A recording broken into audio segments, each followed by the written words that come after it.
C'est donc un lendemain d'échéance sur les marchés. L'échéance mensuelle avait lieu vendredi dernier. Un début de semaine un peu particulier en l'absence des marchés américains fermés pour President's Day. Il n'empêche que le plan de trading reste indispensable dans la configuration de marché actuelle. Et Romain Debré est avec nous évidemment en plateau pour entamer cette semaine sur les marchés. Bonjour Romain. Bonjour Léa. Membre de la cellule info d'experts de Bourse Direct. Oui, je le disais, lendemain d'échéance, les marchés américains sont fermés. Il n'en reste pas moins qu'on est dans une situation de dilemme, vous dites aujourd'hui, sur les marchés. Ah oui, c'est dur graphiquement et techniquement à lire. On essaie d'avoir des feuilles de route pour voir de façon un peu plus large. Et les signaux sont très contradictoires.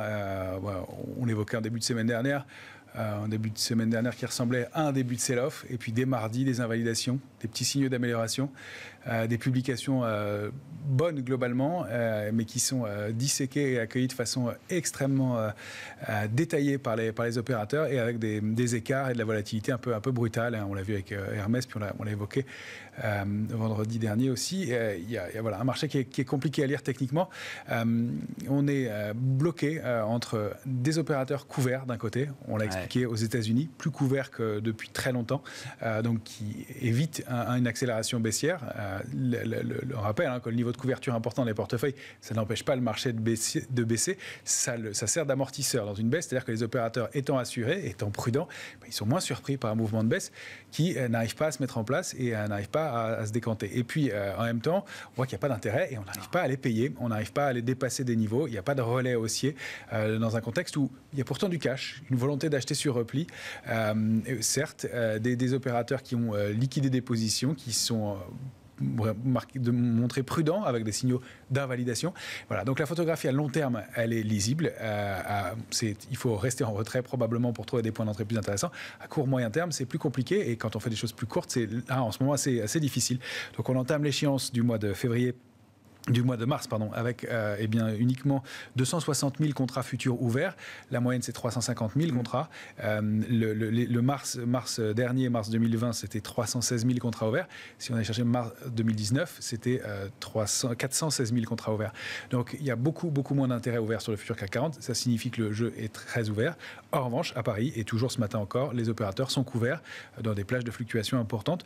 Donc, il y a de la prudence, même chez nous, et un ratio de couverture qui, à court terme, en tout cas, montre que les opérateurs sont vigilants. Prudence et manque d'intérêt à court terme, en tout cas, qui complique la lecture du marché, on peut le dire comme ça. Romain, d'ailleurs, quand on regarde le graphique du Nasdaq 100 que vous nous proposez, avec une lecture hebdomadaire, je vois des flèches qui partent dans tous les sens. Non, mais ça veut dire qu'il y a un champ des possibles en termes de scénario qui est assez large aujourd'hui. Oui, j'hésite à vous proposer plusieurs graphiques. J'ai essayé de tout synthétiser sur un seul.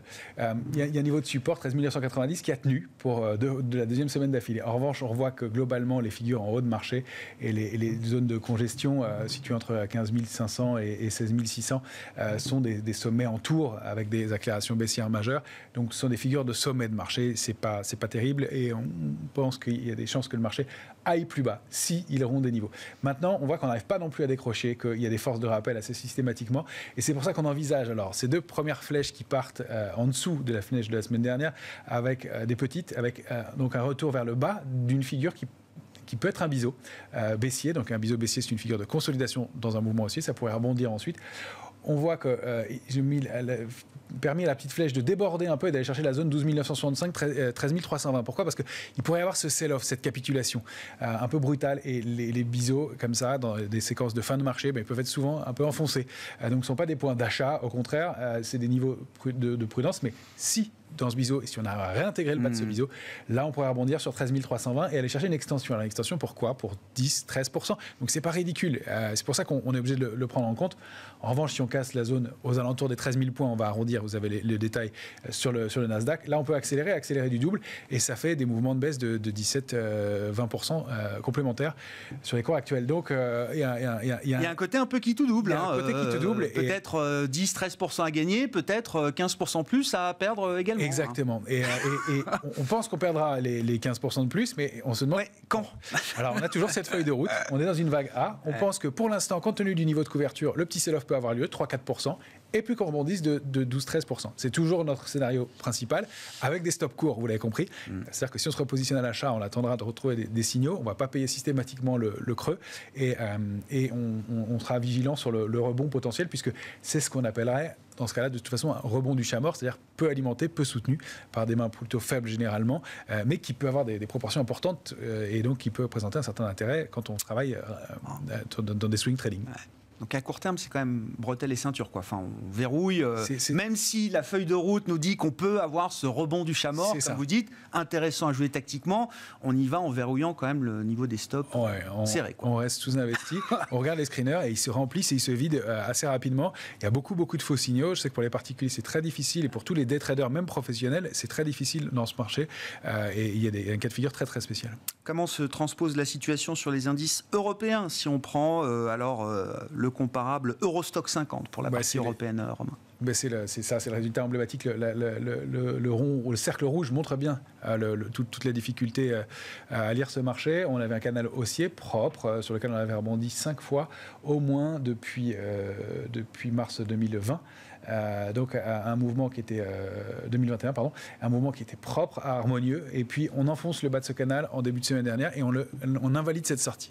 Ça, c'est plutôt un bon signe en général, sauf qu'on termine la semaine assez bas dans le canal, et le rebond qu'on avait entamé en milieu début de semaine s'invalide, et là vous voyez qu'on est dans une zone d'incertitude, 4073, 4119, on n'arrive pas à se décider. Donc on surveille ces niveaux-là, mais c'est toujours vraiment l'incertitude qui domine. Et cette accumulation en partie basse, elle montre que le sell-off, le décrochage peut avoir lieu, peut-être pour un petit trou d'air, et réintégrer encore une fois cette notion de petit sell-off, 3-4%, pour aller rebondir ensuite. Maintenant, si on s'installe sous 4039, c'est 8% de plus de baisse assez marquée.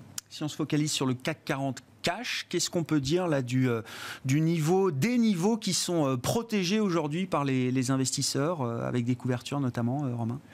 Le mois de mars ne nous arrange pas tellement, parce qu'on avait un niveau de couverture qui était concentré entre 6007 et 6850 points au mois de février. Et là, la densité, le niveau de couverture s'est étendu. Il est passé de 6007, 6850 à 6004, 6800. Donc c'est un tout petit cran plus bas, mais beaucoup plus large. Donc notre zone d'accélération baissière potentielle, elle est plus dense en option de vente, donc l'accélération va être plus complexe. Il va falloir quelque chose de fort, de lourd, pour décider le marché à baisser. Alors soit la spéculation baissière forte, soit une très très mauvaise nouvelle. Je ne sais pas très bien ce qu'on peut attendre de plus dans le contexte, mais pour aller chercher donc cette zone et cette extension toujours possible de notre vague de Wolf qui commence à prendre un peu du plomb dans l'aile, parce que le temps joue contre le schéma. Joue contre le schéma, exactement. Maintenant, c'est toujours possible, et puis on a cette zone de densité. En revanche, en dessous, et là c'est plus clair, la zone de concentration d'options, elle est 6000, 6100, et puis ensuite c'est en dessous de 5006, 5006 ou en dessous, ça fait partie des niveaux qu'on pense possible de voir dans l'année. Encore une fois, tout étant une question de timing. Est-ce qu'on va d'abord faire ce petit sell-off, puis rebondir? Voilà. En tout cas, si on rebondissait aujourd'hui et tout de suite, les niveaux d'accélération et de hausse, ils sont très faibles, d'aller chercher aux alentours de 7200 points au mieux. Donc, on est vraiment dans une situation de médiane, au milieu d'un trading range, avec deux scénarios possibles, et très difficile de prendre une position forte dans ces cas-là. On reste sous-investi et couvert quand même. Ça fait partie de la stratégie de base. Je reviens à ce que vous disiez au départ, et que sur une lecture long terme, les choses sont assez évidentes pour vous, c'est-à-dire qu'il vaut mieux être à l'écart aujourd'hui pour attendre des points d'entrée plus bas. Cette zone de 5006, si à un moment elle venait dans le radar cette année, ce serait typiquement ce genre de point d'entrée. Enfin, au moment où on se parle aujourd'hui, ce serait typiquement le genre de point d'entrée pour des investisseurs long terme. Ce serait parfait. C'est le début. Alors on n'a pas assez de recul là-dessus, mais c'est une zone vraiment clé. C'est une zone au-delà de laquelle on a rebondi, sous laquelle on a construit beaucoup, qui est charnière avec la crise Covid. Donc oui, ce serait un point d'entrée extrêmement intéressant. Rien ne dit qu'on aille le chercher. Non, on est loin de ce niveau. Si on va le chercher, on va regarder comment se comporte le marché. Est-ce qu'il y a moins de pression baissière? Est-ce qu'il y a des figures de retournement qui se mettent en place? Là où je dis que c'est clair en termes de baisse potentielle, c'est qu'on a vraiment sur tous les indices des figures de retournement baissière de long terme, des figures d'épuisement dans le mouvement qui se met en place. Alors, tout ne se termine pas toujours par un crack, mais ça peut se terminer par une accélération baissière un peu marquée, ou alors une consolidation à plat de très long terme. Le marché est rarement aussi sage. Bon, si on se focalise sur le plus court terme avec le futur CAC en lecture journalière, Romain, un CAC d'ailleurs qui accélère à la baisse là à mi-séance. Quels sont les enjeux pour vous des prochaines heures et des prochains jours? Mais on voit ce niveau, ce grand trading range toujours, 6828 en bas, 7147 en haut. On bute depuis je ne sais pas combien de séances et de combien de fois, plutôt de séances c'est une dizaine de jours, mais combien de fois c'est incalculable contre la zone 6992, 7003. On n'arrive pas à la déborder et en revanche on préserve des niveaux intermédiaires. Alors il y en a beaucoup, j'en ai enlevé pas mal, mais 6916 était préservé. On va tester ces niveaux, puis on rebondit. En fait c'est la spéculation qui s'amuse. Donc en day trading, ça c'est très intéressant. Encore une fois, là il y a beaucoup de choses à faire avec des niveaux d'alerte bien identifiés. Toujours donc cette zone 6828 en bas, on sait que sous 6700 points, 717, l'accélération sera probablement un peu plus brutale. En attendant, c'est très très canalisé, très concentré. Et voilà. Si on repasse 7003 et on sentait que le marché était un peu dans les starting blocks la semaine dernière pour déborder ce niveau, il y a un bouchon qui va sauter et on aura une petite extension possible, 100-150 points pour aller chercher donc la borne haute du range au mieux dans un premier temps.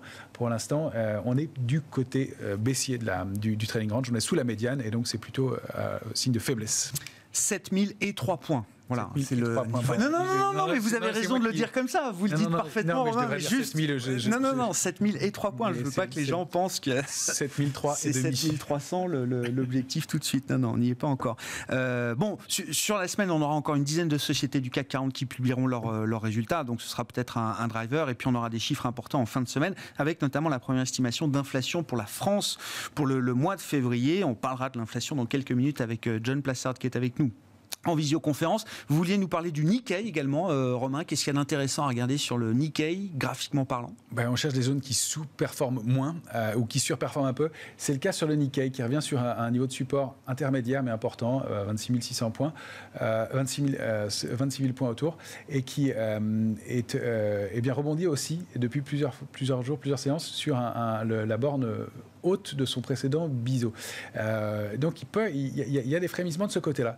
Comme en Chine, où les signaux ne sont pas déclenchés, mais ça arrête de baisser, en tout cas, comme sur beaucoup de marchés, beaucoup d'actifs. Donc ça fait partie des endroits qu'on regarde. On avait parlé du Brésil aussi, je fais un tour en fait, grâce au Nikkei du marché. Là, on a touché une cible sur l'indice Bovespa, sur le Brésil, qui a pris 28%, je crois, depuis le 1er janvier. Donc, voilà, le target de court moyen terme est touché. Il pourrait y avoir une consolidation, en tout cas. Mais sur le Nikkei, ça peut être un scénario alternatif dans un marché qui tient un peu mieux que la moyenne, qui surperforme un peu les autres indices dans ce contexte de baisse. On a un support court, un support proche, donc un ratio risque-rendement qui est intéressant, encore une fois avec des stops courts, et on n'insiste pas sur les positions dans l'hypothèse d'un possible sell-off. Bon, voilà pour la configuration de marché qu'on a connu plus simple, en tout cas à court terme, d'où l'utilité quand même de ce plan de trading et de ce champ des possibles à court terme, en tout cas qui est très ouvert. Merci beaucoup Romain. Romain Dobré avec nous chaque lundi à 12h30 pour le plan de trading, membre de la cellule Info d'Experts de Bourse Direct.